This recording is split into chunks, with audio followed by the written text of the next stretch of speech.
6 மாத குழந்தைகளுக்கான அசைவ சமையல் குறித்த ஸ்போக்கன் டியூட்டோரியலுக்கு நல்வரவு. இந்த டியூட்டோரியலில் நாம் கற்கப் போவது அசைவ உணவுகளை குழந்தைகளுக்கு அறிமுகப்படுத்துவதன் முக்கியத்துவம் மற்றும் பின்வரும் அசைவ உணவுகளை எப்படி தயாரிப்பது. முட்டை கூழ், மீன் கூழ், வாழைக்காய் மீன் கஞ்சி, கோழி கல்லீரல் கூழ் மற்றும் கோழி கேரட் கூழ். தொடங்குவோம். குழந்தைக்கு 6 மாதங்கள் முடிந்தவுடன் குழந்தையின் ஊட்டச்சத்து தேவை குறிப்பிடத்தக்க அளவிற்கு அதிகரிக்கிறது என்பதை நினைவில் கொள்ளவும். கூடுதல் உணவுகளிலிருந்து அவளுக்கு 200 கலோரிகள் வரை சத்து தேவைப்படும். தாய்ப்பாலூட்டுதலுடன் கூடுதல் உணவு தொடங்கப்பட வேண்டும். இதை தவிர குழந்தையின் வயது படிப்படியாக அதிகரிக்க உணவின் அளவு மற்றும் நிலைத்தன்மை மாற்றப்பட வேண்டும். குழந்தைக்கு உணவு கொடுக்கும் போது கிண்ணங்கள் மற்றும் கரண்டிகளை பயன்படுத்தி உணவின் அளவு அளவிடப்பட வேண்டும் என்பதை நினைவில் கொள்ளவும். இதே தொடரின் மற்றொரு டியூட்டோரியலில் இது விளக்கப்பட்டுள்ளது. குழந்தைகளுக்கு 6 மாதங்கள் முடிந்தவுடன் முதலில் ஒரு நாளைக்கு 2 முறை 1 தேக்கரண்டி வீதம் தொடங்கவும். பின்னர் படிப்படியாக ஒரு நாளைக்கு 2 முறை 4 தேக்கரண்டி வரை செல்லலாம். மேலும் நன்கு சமைக்கப்பட்ட கூழ் உணவு வகை மட்டுமே கொடுக்கப்பட வேண்டும். இப்போது அசைவ உணவுகள் குழந்தைக்கு ஏன் முக்கியம் என்பதை பார்ப்போம்.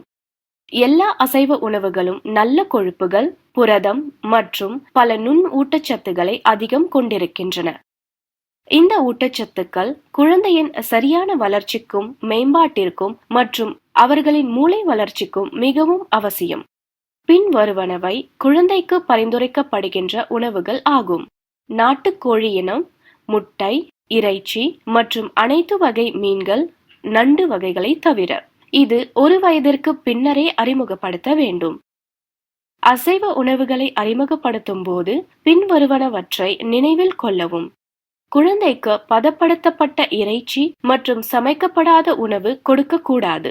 முழுவதுமாக சமைக்கப்பட்ட உணவையே கொடுக்க வேண்டும். மிகவும் முக்கியமாக குழந்தையின் உணவை சமைக்கும் போது நுண்ணலை அடுப்பை பயன்படுத்துவதை எப்போதும் தவிர்க்கவும். குழந்தையின் தேவையான கூடுதல் அசைவ உணவுகளின் முக்கியத்துவத்தை பற்றி பார்த்தோம்.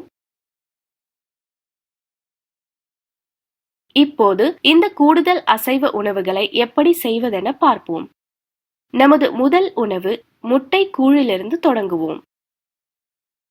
இந்த முட்டை கூழை செய்ய நமக்கு 1 முட்டை மற்றும் அரை தேக்கரண்டி வெண்ணெய் அல்லது நெய் தேவைப்படும். அதை தயாரிக்க முட்டையை ஒரு கிண்ணத்தில் போட்டு நன்றாக கலக்கவும். பின் ஒரு ஸ்டீல் பாத்திரத்தில் நெய்யை சூடாக்கவும். கலக்கிய முட்டையை இந்த ஸ்டீல் பாத்திரத்தில் ஊற்றி குறைந்த தீயில் கிளற தொடங்கவும்.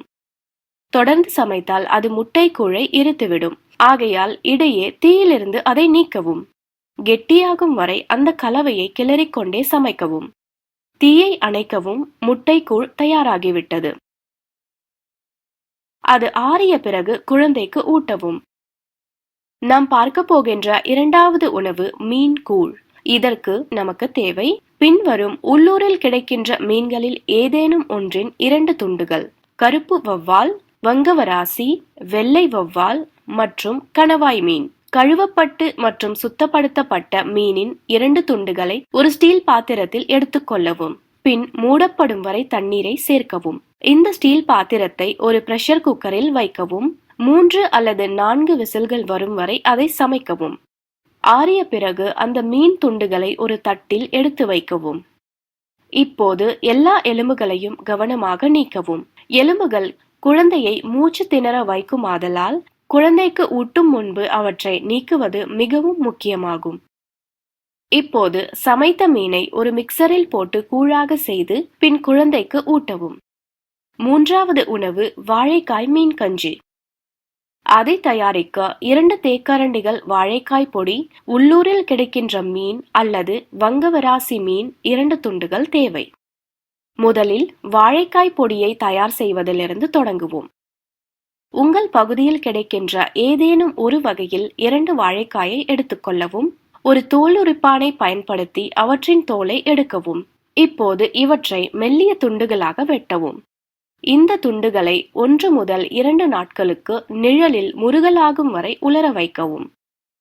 பின்னர் இந்த உலர வைத்த வாழைக்காய் துண்டுகளை ஒரு மிக்சரில் போட்டு பொடிக்கவும். இந்த பொடியை சலித்து விதைகளை அகற்றவும். வாழைக்காய் பொடி பயன்பாட்டிற்கு தயாராக உள்ளது.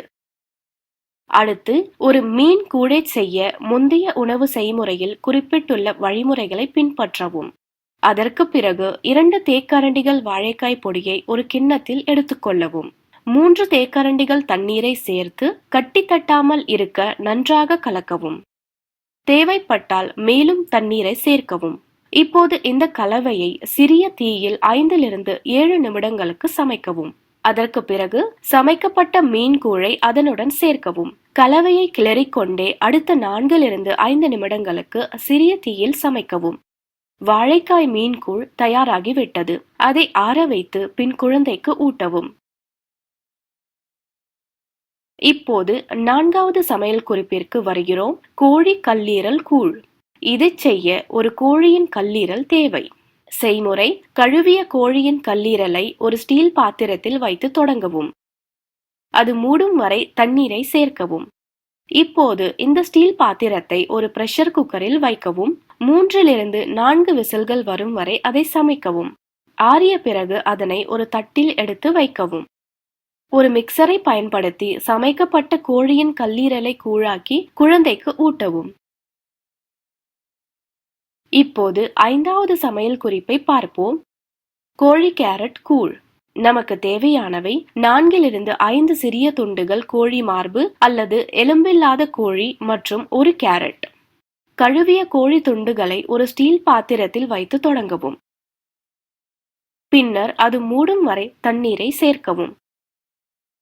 இந்த பாத்திரத்தை பிரஷர் குக்கரில் வைத்து 3 - 4 விசில்கள் வரும் வரை சமைக்கவும். அதை ஆற வைக்கவும். பின்னர் அந்த கோழி துண்டுகளை தட்டில் எடுத்து வைக்கவும். அடுத்து கேரட்டை 10 நிமிடங்களுக்கு ஆவியில் வேக வைத்து ஆற வைக்கவும். ஒரு மிக்சரை பயன்படுத்தி சமைக்கப்பட்ட கோழி துண்டுகள் மற்றும் வெந்த கேரட்டின் கூழை செய்யவும். இந்த உணவுகளின் ஊட்டச்சத்து பற்றி பார்ப்போம். பின்வருவன இவற்றில் அதிகமாக இருக்கின்றன. புரதம், ஒமேகா 3 ஃபேட்டி ஆசிட்களான DHA மற்றும் EPA, choline, vitamin A,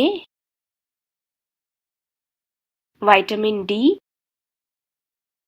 vitamin B3,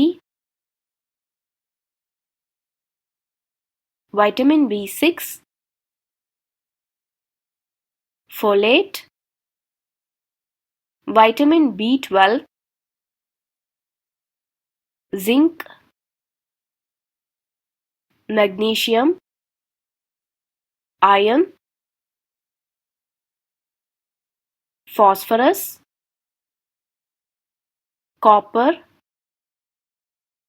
மற்றும் செலினியம்.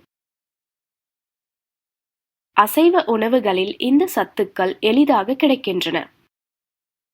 எனவே குழந்தையின் வளர்ச்சிக்கும் மேம்பாட்டிற்கும் நோய் எதிர்ப்பு சக்தியை வலுப்படுத்துவதற்கும் இவை உதவுகின்றன.